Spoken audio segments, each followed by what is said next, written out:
It's pretty rare that I am so excited by a foldable phone that I am tempted to buy it.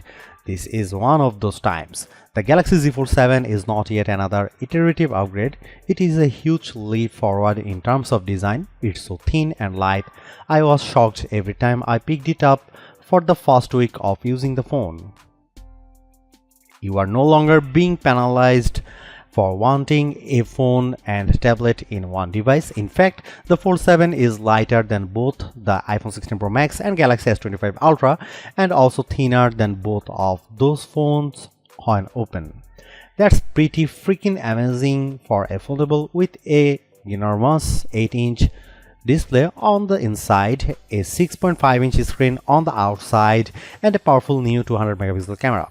At the same time, Samsung is charging a staggering $2,000 for the Galaxy Z Fold 7, which is the second price hike on this model in 2 years.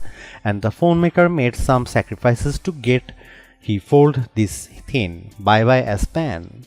Now that I have been living with the Galaxy Z Fold 7, here is my reasons to buy and skip in my full review, and how it stacks up to other flagships like the Galaxy S25 Ultra.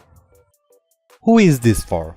Power users looking for a tablet and phone in one device without the usual foldable phone penalty of heft and bulk. What does it cost? The Galaxy Z Fold 7 starts at $1,999 US.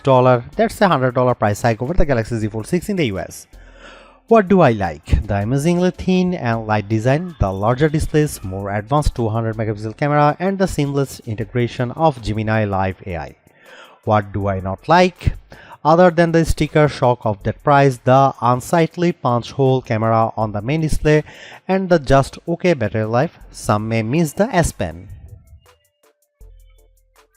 The Samsung Galaxy Z Fold 7 starts at $1,999 US for 256 GB of storage and 12 GB of RAM. No, that's not a typo. That's $100 more than the Galaxy Z Fold 6 and the most expensive phone you can buy in the US. The Fold 7 is more affordable in the UK and Australia, with prices starting at £1,799 and $2,899 Australian dollar. Opting for the 512 GB model will run you $2,199 US. Want to try 1 terabyte? You are looking at $2,419 US, but at least that includes a bump in RAM to 16 GB. Let's get something out of the way. The Galaxy Z Fold 7 may not be the thinnest and lightest puka style foldable in the world, but it is such a huge improvement over the Galaxy Z Fold 6 that it feels like a totally new device. Measuring 8.9mm thick, folded and 4.2mm unfolded, the Z Fold 7 is 26% thinner than the Z Fold 6, and when I hold them side by side, the contrast is dramatic. Seriously, it's the difference between wanting to carry this phone in my front or back pocket and using a coat pocket or my bag.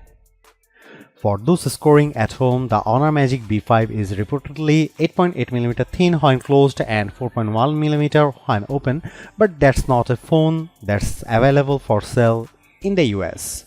Samsung says it's made the Fold 7 more durable too, thanks to a new armor flex hinge that more evenly distributes stress, an advanced armor aluminum in the frame and hinge that increases strength, and a main display that's thinner but stronger. During my time with the Galaxy Z Fold 7, it felt pretty durable despite being so thin, and I like how the hinge barely protrudes when closed. But note that this foldable is just IP48 rated once more, meaning it's water resistant but not dust resistant. I won't be taking the Fold to the beach. I do have some nitpicks with the design. The first is the camera for the inner display. Samsung moved from an invisible under display camera to a punch hole. It's an eyesore. I also wish the camera bump wasn't so thick. As a result, the phone wobbles when you use it on a table. One more thing, I like the Z Fold 7 could be slightly easier to open. It's so thin, you have to dig your nails in there. How about colors? If you want to stand out, get the bold blue shadow option. I love it. If you don't like fun, get the jet black or silver shadow option. There's also an exclusive mint color on Samsung.com. The Galaxy Z Fold 7 gets 3 major display upgrades versus the Galaxy Z Fold 6. Both the cover and main displays are now larger, and the crease on the unfolded main display is definitely less noticeable. Starting with the inside, the Galaxy Z Fold 7's main display has grown from 7.6 inches to 8 inches, which is pretty big jump. I appreciated the extra real estate when watching the Superman trailer on YouTube, but especially when working on spreadsheets in Google Sheets. You can see a lot more info without scrolling. And it's nice being able to see several open tabs at once when surfing the web in Chrome. The other plus is that Samsung has worked hard to minimize the main display's crease. It is still there, but it is much less noticeable. I put the Z Fold 7 and Z Fold 6 side by side, and the line running down the middle of the screen is a lot more subtle from various angles. So one of the biggest complaints about foldable phones is almost no more. I will say though that the Galaxy Z Fold 6's panel looked a bit richer side by side next to the Z Fold 7 with slightly wider viewing angles. Meanwhile, the Z Fold 7's cover display is now 6.5 inch, up from 6.3 inches on the Fold 6. It's wider too, so I found typing more comfortable. It's certainly not as wide as the S25 Ultra's 6.9-inch panel, but I had no problem checking emails, responding to Slack messages, and changing tracks on Spotify and so on. In our labs, the Z Fold 7's main display delivered a peak brightness of 2310 nits when displaying HDR content compared to 2370 nits for the Galaxy Z Fold 6. So they are comparable. The Galaxy S25 Ultra by comparison reached 1860 nits in the same test. The Z Fold 7's main display also registered 96% of the DCI-P3 color space in natural mode and 105.2% in vivid mode. That's better than the Z Fold 6, and the S25 Ultra was slightly better in vivid mode and slightly worse in natural mode.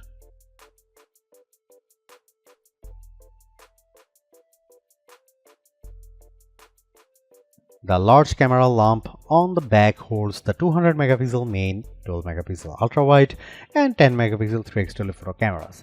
The Fold 7 also has two 10 megapixel selfie cameras, one in each screen. The main 200 megapixel camera is the best of the bunch, matching that from the S25H. It is a top drawer camera capable of capturing great images across a range of lighting conditions, and it is a significant upgrade on previous generation phones. The 12 megapixel ultra wide camera is solid and capable of taking some very good close-up macro photos, which is always fun.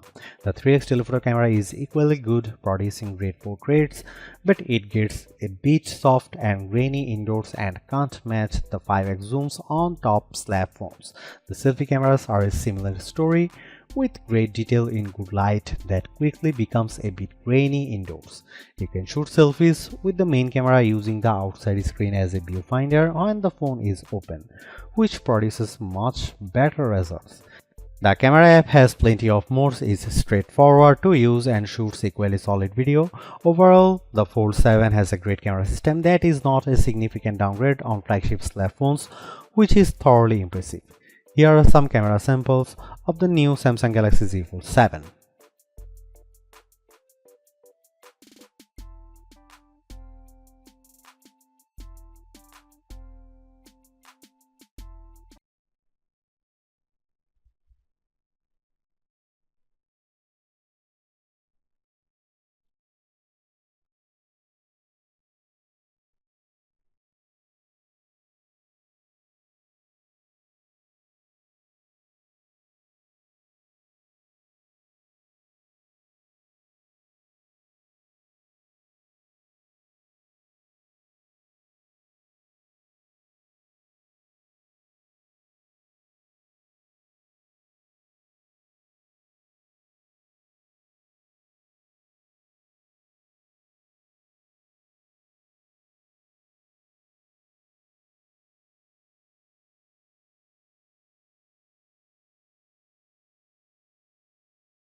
The Galaxy Z Fold 7 is so far ahead of the iPhone on AI, it's almost set. While there aren't many new features versus what the S25 Ultra introduced, Samsung deserves credit for making more of its Galaxy AI tools foldable friendly, and Gemini steals the show. I love that you can just long press the Z Fold 7's side button and then quickly launch into a live audio and video chat with Gemini Live. The window just pops up on the bottom right side so it doesn't cover up the app you are using. I also like that you can share your screen with Gemini and ask questions about it. For example, I opened a photo of the Bryant Park fountain and asked about when it was made. I learned that Josephine Shaw Memorial Fountain in Bryant Park was dedicated in 1912 and it's the first major public memorial dedicated to a woman in New York City. You can even ask Gemini questions while you are playing a game. I asked where I should go next in Wuthering Waves and Gemini gave me directions to get to the next checkpoint. The Galaxy Z Fold 7 is also super smart when it comes to generative AI photo edits. I just tapped the eraser button and it automatically recommended a bunch of people to zap out of my photo. With a couple of taps, they were gone. I appreciate that you can see the before and after side by side on the big 8-inch display. The same thing goes for other generative AI image tools like turning you and your friends into a comic, 3D cartoon, watercolor, or sketch. You can even have AI fun with your pets now, including a funky fisheye lens option. One of the more popular Galaxy AI tools gets a boost with the Galaxy Z Fold 7 and that's Audio Eraser. You can now remove background noise not just from the video recordings in the Gallery app but also in voice recorder, notes and call transcripts. In one video, I could easily remove unwanted voices in the background in auto mode and then I could fine-tune from there for the exact desired result. Samsung has done it. They have won over a foldable phone skeptic with a design that just feels right. The Galaxy Z Fold 7 is a trump of engineering, packing larger displays in a design that's so thin and light you forget that you are carrying a foldable around.